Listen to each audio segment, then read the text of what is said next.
Mejor hablemos. Muy buenas noches, bienvenidos, les saluda de nuevo Claudia Palacios, estamos ya en Mejor Hablemos.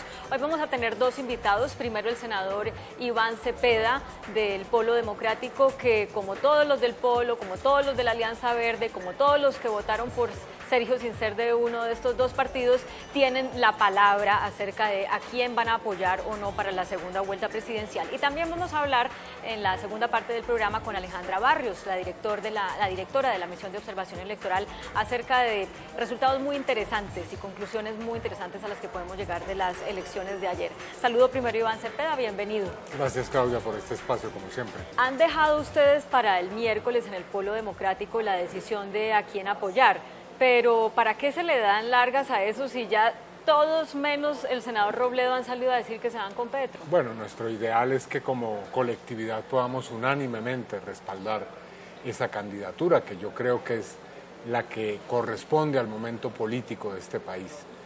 Bueno, seguramente hay visiones distintas, el senador Robledo todavía no ha hecho pública su posición, por lo menos no la ha escuchado.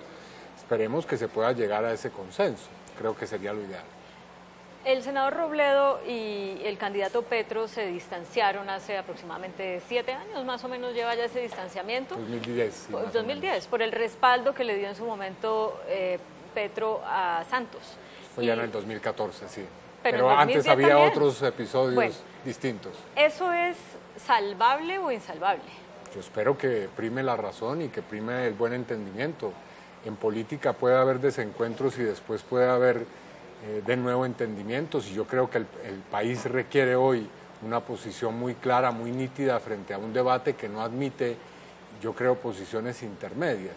Estamos ante dos opciones que son muy claramente definidas, frente a las cuales hay que tomar posición a mi modo de ver. Bueno, pero muchos de los votantes de Sergio Fajardo, si uno les resta al 4.500.000, 600.000 votos que sacó Fajardo, los votos que sacaron ustedes en el Polo, en la legislativa, más los votos que sacaron los verdes, pues que no más todos o menos fueron los del Polo hacia Fajardo, hay que decir que hubo una parte importante del que ya Polo se había ido con que Petro. votó con Petro. Claro, sí, entonces uno tendría que llegar a la conclusión de que hay como 2 millones y pico de esos 4 millones y medio que son solo de Fajardo, que no son ni verdes o que ni son del Polo. Ciudadanos que han votado libremente y espontáneamente. Hay muchos jóvenes que han sido cautivados por las propuestas de Fajardo porque quieren un cambio político, hay que decirlo, hay un voto de opinión.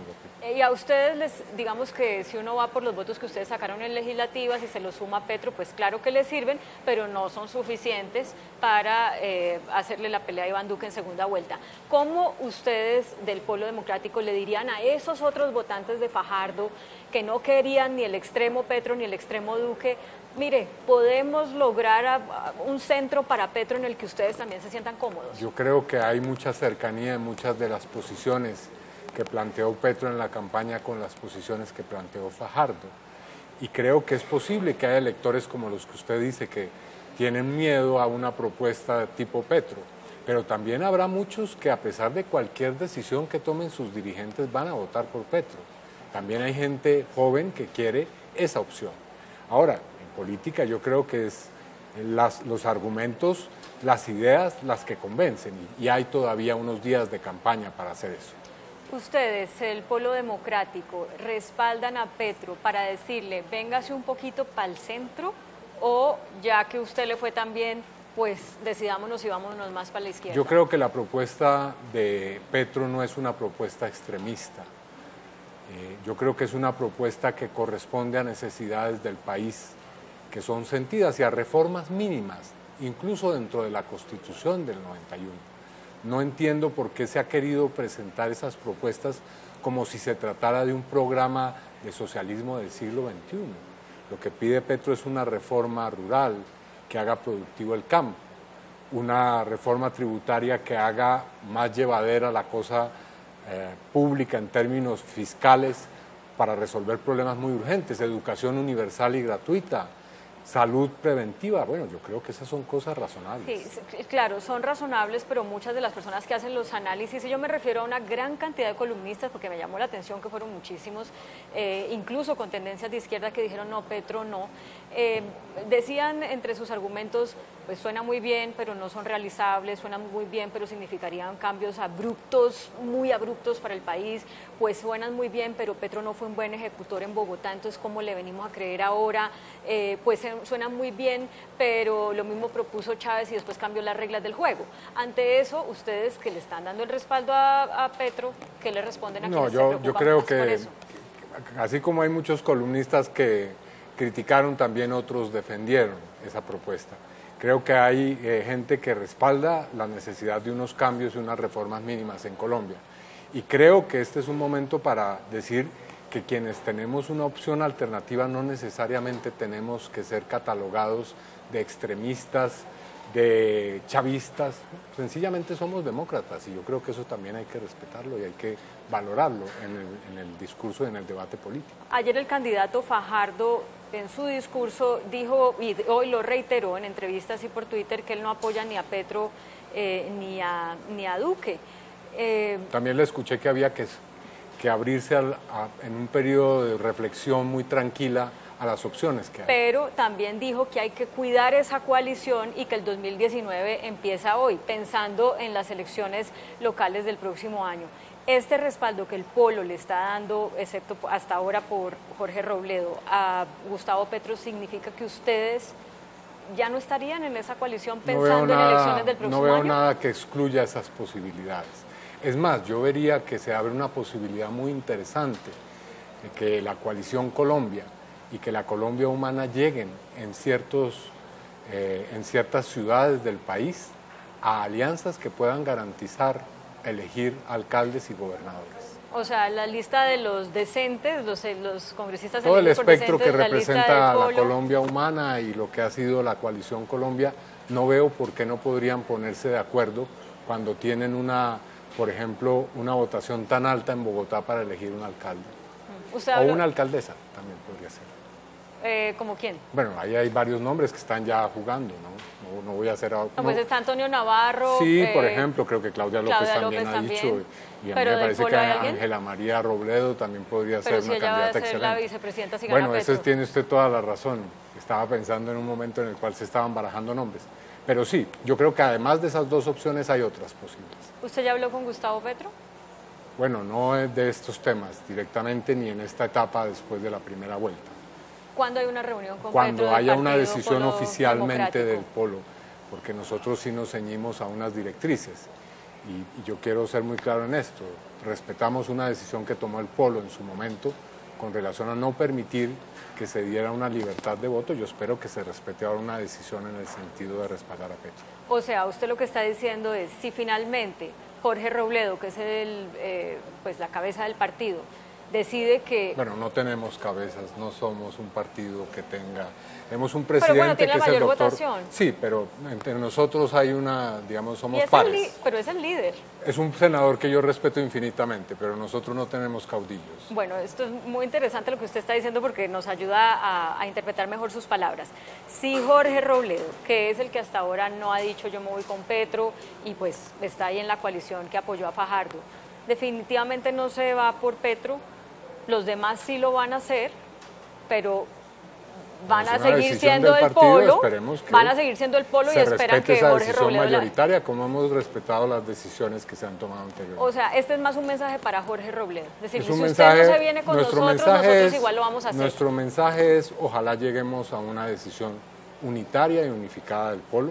Creemos que es lo que corresponde al momento político del país. Pero en las colectividades hay momentos en los cuales, si no se llega a los consensos, hay que optar por una votación y la minoría se somete a la mayoría.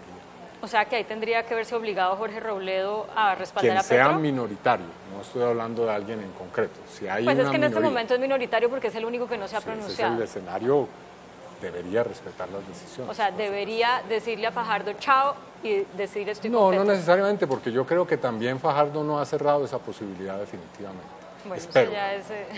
Espero y la Alianza Verde también espero y espero otros sectores que puedan llegar. Terminemos con lo siguiente. ¿Qué le diría usted a Petro que cambie de su propuesta para que sea más viable atraer esos votos de centro? Yo le diría que profundice una de sus propuestas, que es la de llegar a un acuerdo sobre lo fundamental, no solamente con los sectores que están en su entorno político, sino incluso con los sectores que están en el otro lado, incluso con los sectores que representa Iván Duque, abrirle hoy la opción a Colombia de llegar a unos mínimos acuerdos sobre cómo gobernar a Colombia en los próximos años. ¿No le parece muy paradójico que estén usando ustedes la frase de Álvaro Gómez Hurtado, un acuerdo Pero sobre fíjese lo fundamental? usted, nos tildan de castrochavistas y estamos hablando de propuestas alvaristas. que hizo Gómez Hurtado. Ahí está, digamos, parte de la dislocación que ha provocado toda esta dinámica de fake news y de polarización en Colombia, que no se escucha atentamente lo que dicen los demás. Creo que una propuesta de Álvaro Gómez como la que se hizo en un momento también muy álgido de la historia. Recordemos que a comienzos de la década de los 90 Colombia estaba al borde de una catástrofe por el narcotráfico y se sentaron Álvaro Gómez, Horacio Serpa, Antonio Navarro y lograron formular una propuesta que se llama la Constitución de 1991. ¿Por qué hoy no se podría hacer algo similar? Me quedan 30 segundos para algo muy breve. ¿Cómo está Jesús Santrich y cómo va el proceso para su eventual liberación? Yo espero que esa decisión que ha tomado el señor Santrich de mantener, o mejor, de suspender su huelga de hambre, se mantenga en el tiempo. Y me da mucho temor que si no se respetan las decisiones de la jurisdicción y se quiere a toda costa extraditarlo, eso pueda llevar a una situación grave. Espero que no sea ese el escenario. Es Iván Cepeda, senador del Polo Democrático. Vamos a conversar después de comerciales con Alejandra Barrios, la directora de la Misión de Observación Electoral. Sigan con nosotros en Mejor Hablemos. Alejandra, bienvenida. Claudia, muchísimas gracias por la invitación y los que nos están acompañando esta noche, muchas gracias por estar aquí. Lo primero, y que además es de su completo resorte, es preguntarle si quedó conjurada esa preocupación, esa sombra de fraude que tendió especialmente el candidato Petro en los días previos a la primera vuelta. Mira, ayer tuvimos una excelente jornada electoral, se cumplieron todos los compromisos de registraduría para generar mayor acceso a la información, para tener mayor transparencia frente al acceso a los datos de los escrutinios. Estamos esperando el día de hoy y el día de mañana que tengamos acceso también a las imágenes digitalizadas de los formularios que dan cuenta de los votos que en este momento se están escrutando. Así que el tema del fraude electoral yo sí creo que quedó ya conjurado. En todo caso, hubo algunas circunstancias, algunas denuncias de supuesta presunta compra de votos. ¿Cuál es el balance en esa materia? Mira, nosotros tenemos un balance muy positivo de toda la jornada electoral. Es la primera vez que no recibimos un solo informe ciudadano frente a temas de orden público. La primera vez en todo el tiempo que llevamos haciendo observación electoral, es decir, hubo tranquilidad en el territorio nacional para votar. Pero lamentablemente en términos de transparencia electoral, nosotros como ciudadanos le quedamos todavía debiendo a la democracia colombiana. Fue el proceso electoral donde más información sobre presunta compra de votos recibimos. 1 de cada 3 reportes que recibimos el día de ayer hablaban de compra de votos o de entrega de bienes a cambio de los votos. Seguimos todavía con el tema de participación en política de funcionarios públicos, de propaganda electoral dentro de los puestos de votación cuando está completamente prohibido, y además propaganda electoral no llevada por los ciudadanos, sino por testigos electorales y por jurados de votación que deben tener un compromiso de transparencia con la función que están ejerciendo. Y un tema que a nosotros nos llamó muchísimo la atención para este proceso electoral, y es de empresarios o desde algunas empresas induciendo a sus trabajadores para que votaran por determinada campaña o determinado candidato. A todas estas, usted ha utilizado las dos palabras que son como la defensa de cada una de las partes: sugerir o forzar. Si una empresa, como pasó la semana pasada que todos vimos, de comida, dice sugerimos votar por tal candidato y podrían tener un día libre, pero porque, o medio día libre, pero porque todos tenemos ese derecho si votamos. ¿Eso es sugerir y eso es delito o eso es forzar?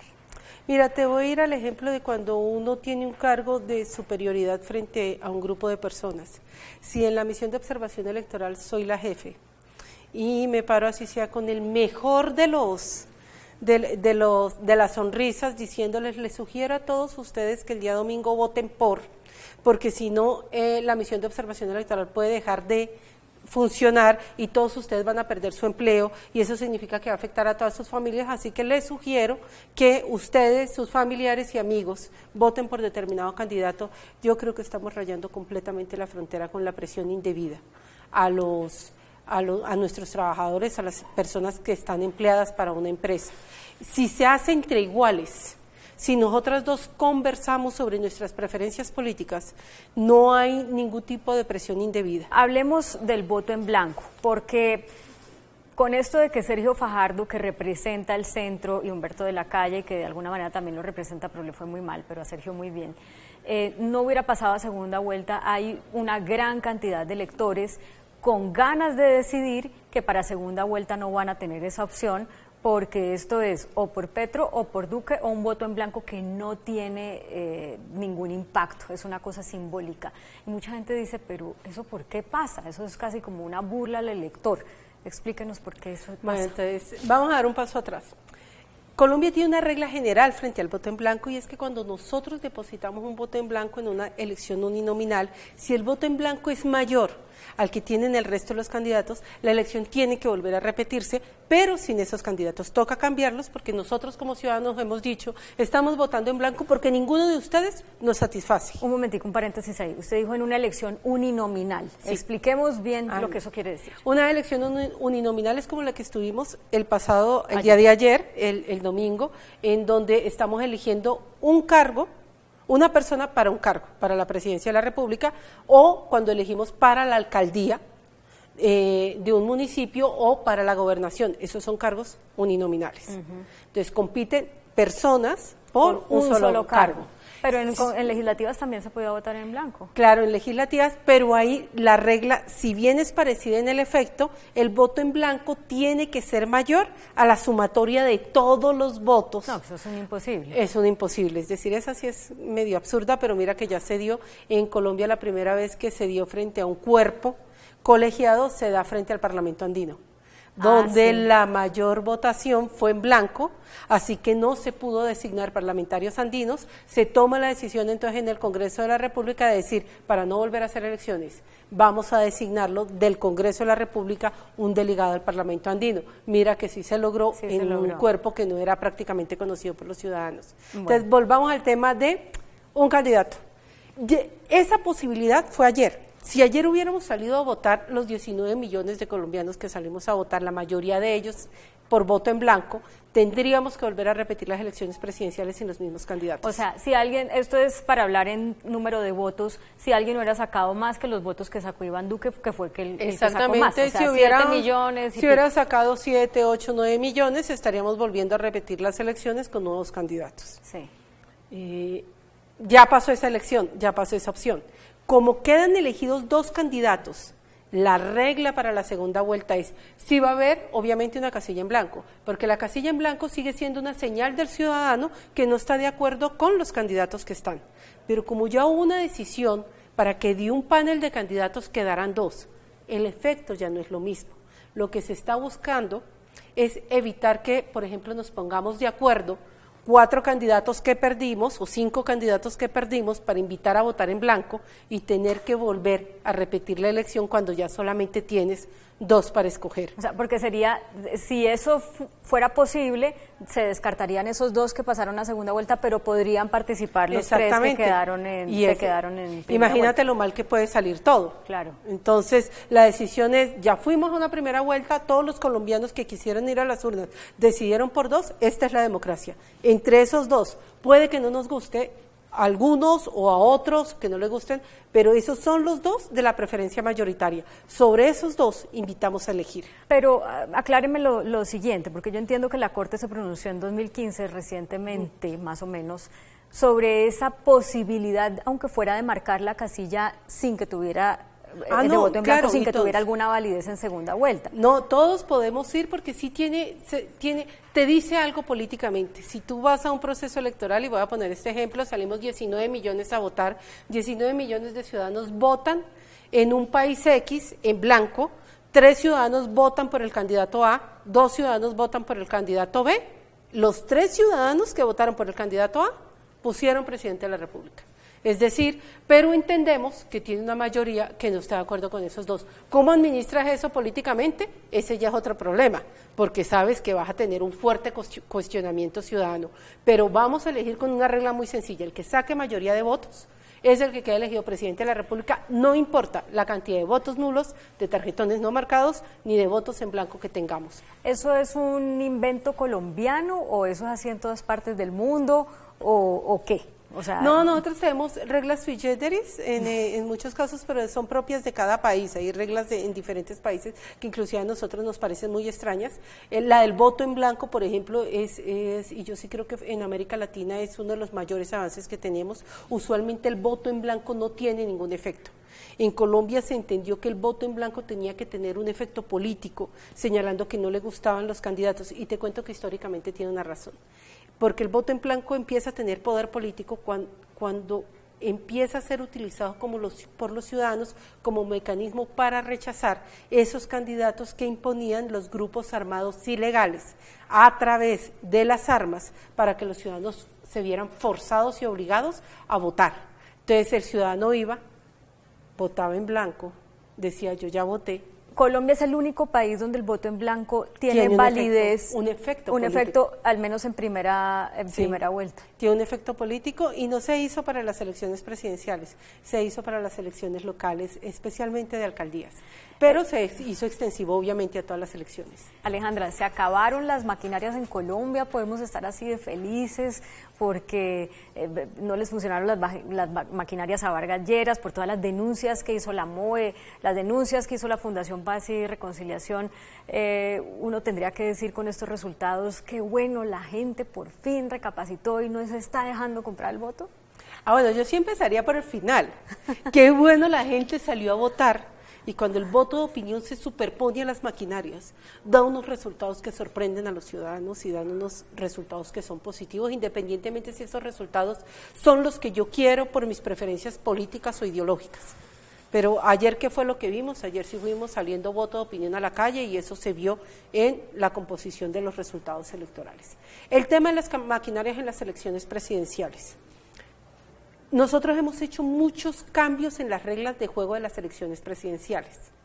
Durante 16 años, durante 4, 8, 2, 16, tuvimos reelección presidencial. Entonces eso tiene una lógica de moverse. Después de tener 2 veces reelección presidencial, volvimos nuevamente a un escenario en el que nada más hay presidente por 4 años. Eso genera unos ajustes que no te permiten hacer una lectura muy fácil de cómo se van a mover las maquinarias políticas, porque tienen que reaccionar muy rápido para poder quedar con algún tipo de poder los próximos 4 años. ¿Qué fue lo que pasó ayer? ¿Qué es lo que vimos ayer? Si hay un tema de voto de opinión que claramente se superpuso sobre el tema de las maquinarias. Pero la segunda pregunta es, ¿qué era lo que nosotros estábamos esperando precisamente de maquinarias? Creo que sobrevaluamos los anuncios de las maquinarias y de congresistas moviéndose. No hubo tanto movimiento de maquinarias como se había esperado. Creo que el mejor ejemplo de eso es la votación de la Costa Caribe. En este proceso electoral fue variopinto. Creo que hubo muchas promesas de movilizar maquinaria que no se concretaron y que no se concretaron porque acaban de salir de unas elecciones a Congreso de la República que fue muy desgastante, porque estas elecciones a Congreso de la República no tuvieron la visibilidad de las presidenciales. ¿Eso qué les implicó? Sacar muchísimos recursos para poder acercar a los ciudadanos que se votaran. ¿Y recursos para qué? Para la compra de votos.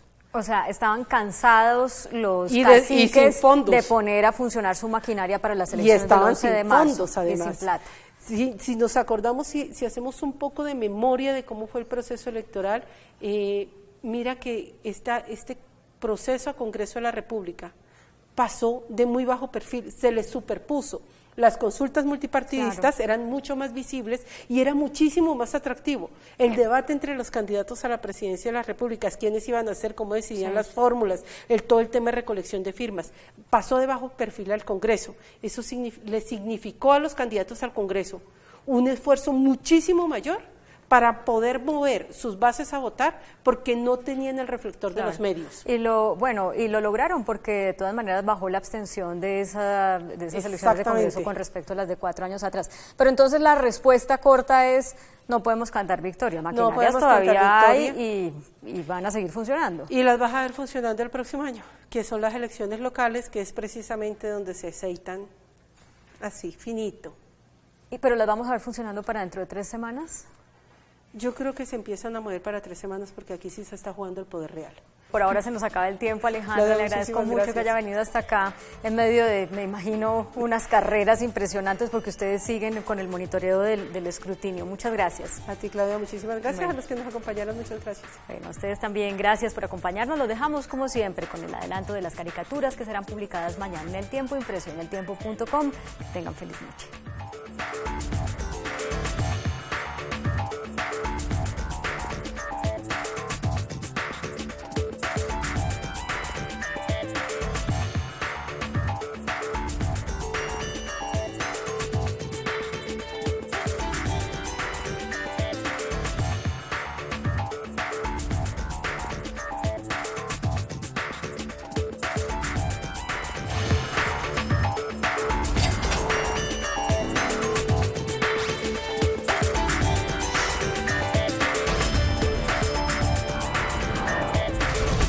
Mejor hablemos.